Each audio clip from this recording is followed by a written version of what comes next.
How to have a healthy relationship. If this is your first time visiting the channel, then welcome. Make sure you're hitting that like and subscribe button.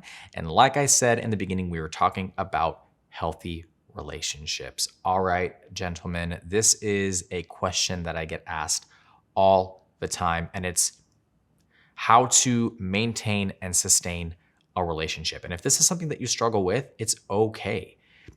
Doesn't mean that there's anything wrong with you. There's no judgment. There's no criticism.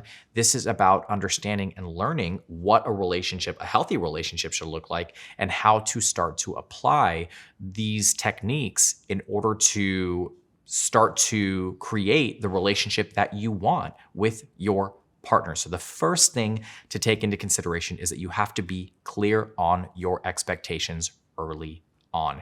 And I know this is something that a lot of people struggle with. And look, setting expectations can be scary because especially when you grow up in the queer community, right? So whether you identify as gay, lesbian, bisexual, whatever the case may be, there is always this underlying fear of rejection. Growing up, we have a tendency of not feeling like we can voice our opinions because of the fear of being rejected. And what ends up happening is that we have a tendency of allowing our boundaries to not be so strong and not communicating what we need, right? So I understand if that's something that you struggle with, but it's absolutely necessary in order to have a healthy relationship. So let's break down the differences between what a fair expectation is and what an unfair expectation is. So for me, a fair expectation would be something along the lines of like, I need my partner to communicate with me when they are upset about something, right? That's understandable. That makes sense because essentially you're trying to resolve conflict. You're trying to create a dynamic that's healthy so that your relationship is sustainable and you can maintain it long term.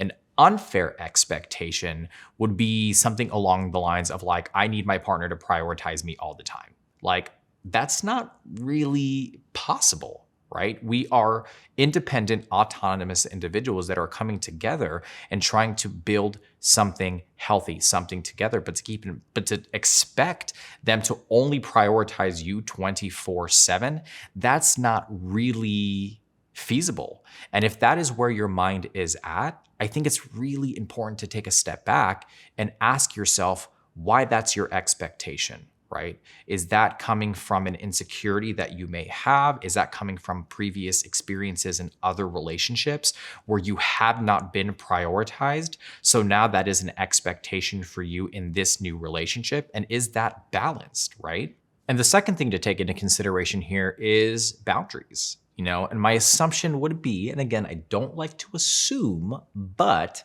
if you struggle with setting expectations, that's an indication to me that you also may be struggling with boundaries and setting boundaries and what boundaries look like and how to do it, right? But the important thing to keep in mind here is that boundaries allow for you to maintain your self-identity and your autonomy. Usually when I have a conversation with somebody that is struggling with setting boundaries, it's an indication to me that there's, I hate to say weak, but there is a lack of confidence in your identity and who you are as a person, right? And I think there's also a common misconception that boundaries are negative, right? It's a rejection. And the truth of the matter is that no, it's not a rejection. It's actually absolutely necessary in order to maintain and sustain a healthy relationship, not only with your partner, but with yourself. If there are things that don't align with you, right, your core values, your beliefs, and you just allow individuals to walk all over that or to violate those things, then it starts to affect your self-confidence. And that's what boundaries are there for. And if boundaries is something that you struggle with, let me know. Tell me in the comments down below. What questions do you have about boundaries? I'm more than happy to answer those questions for you. If you're too, I don't know, maybe scared or embarrassed to ask that question in the comment section, we can have a one-on-one session to talk about boundaries, how to set them, and how to have a healthy relationship, right? Because at the end of the day, that's my goal. That's why I do this. because I want to break the stereotype that same-sex couples cannot have healthy relationships. That is utter bullshit, guys, and I know that for a fact. We can have sustainable and healthy relationships. So again, if that's something that you feel like you want to ask, maybe you just aren't comfortable asking that in this public forum, then leave a comment down below and say, hey, Coach Danny, can you please reach out to me? More than happy to do that. Or I can provide a one-on-one link for you in the description section so that you can book your one-on-one coaching session and we can have that conversation in private. The third thing here is, look, plain and simple, you have to invest the time. There's no way around it.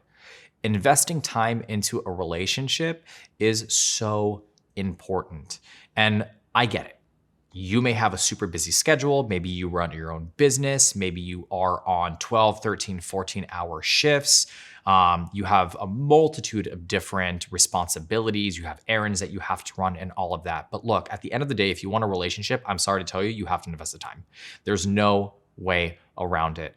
Now, does that mean that you have to be around your partner 24/7? Does that mean that you have to sacrifice your own personal, emotional, and mental well-being to make the relationship work? No, but it's about balance, right? So if you are an incredibly busy individual, make sure that you are setting time aside in your schedule to spend quality time with your partner. It doesn't have to be about quantity, it's just about quality. What are those interactions like? Are you getting to know each other on a deeper level? Are you connecting? Are you building that chemistry? Are you really investing and getting to know this person and them getting to know you, right? I would much rather you have 1 or 2 dates a week and they be quality interactions than to have 5 or 6 a week and you're just kind of hover at the surface. That's not really going to do much for you. So again, the third thing here is that you have to invest the time. There is no way around that. And look, if you just don't have the time, that's okay. But then we have to be realistic about what your expectations are in regards to a relationship. Maybe you just want to casually date. Maybe you just want to hook up. Maybe you want to be in a situation where you are connecting with this person every so often, but there isn't the responsibility of getting into the relationship. Whatever it is, that's okay, but just make sure that you are communicating that ahead of time to the person you are talking to, dating, etc. The fourth thing here is more around self-development, right? And working on what we in the field call shadow work. And shadow work is really unpacking those traumas, insecurities that you may have tucked away for quite some time, right? They're kind of lingering in the shadows, and it's about bringing those things out into the light and working through them. Because if you plan on having a healthy relationship, you have to have a healthy relationship with yourself. You have to value yourself. You have to love yourself. You have to be able to call yourself out and hold yourself accountable when is necessary. You have to be able to communicate with yourself very clearly what your needs and your expectations are. Because at the end of the day, I tell people all the time, how in the hell is your partner ever going to know what you need and you want if you don't even know what you need and you want? This is very important. So working through those issues, those limiting beliefs, those traumas is going to be a big piece in being able to form a healthy relationship, right? Identifying triggers and work through them. Identifying your attachment styles and how they may be impacting your relationship.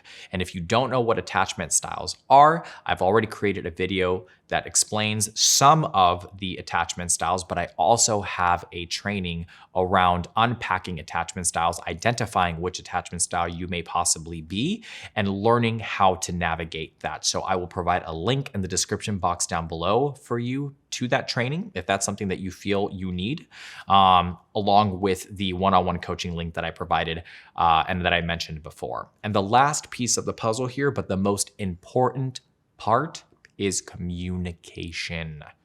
Talking it through with your partner, being very clear, understanding your needs and expectations, and being able to communicate that with your partner. Say what you mean, Don't say it mean.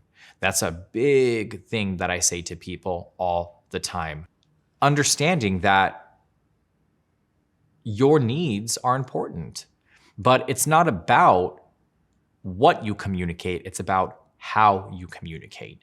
And if you struggle with communication, which a lot of people do, you are not alone. We can also work on that together. So again, these are just some tips, some recommendations, some things to be aware of when you are looking for a healthy relationship, right?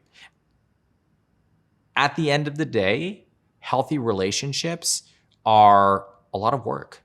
They take work. It's not going to be easy. It's not some fantasy, some fairy tale. It's not Disney. Sorry to break it to you if you feel like your relationship should be this kind of fairy tale.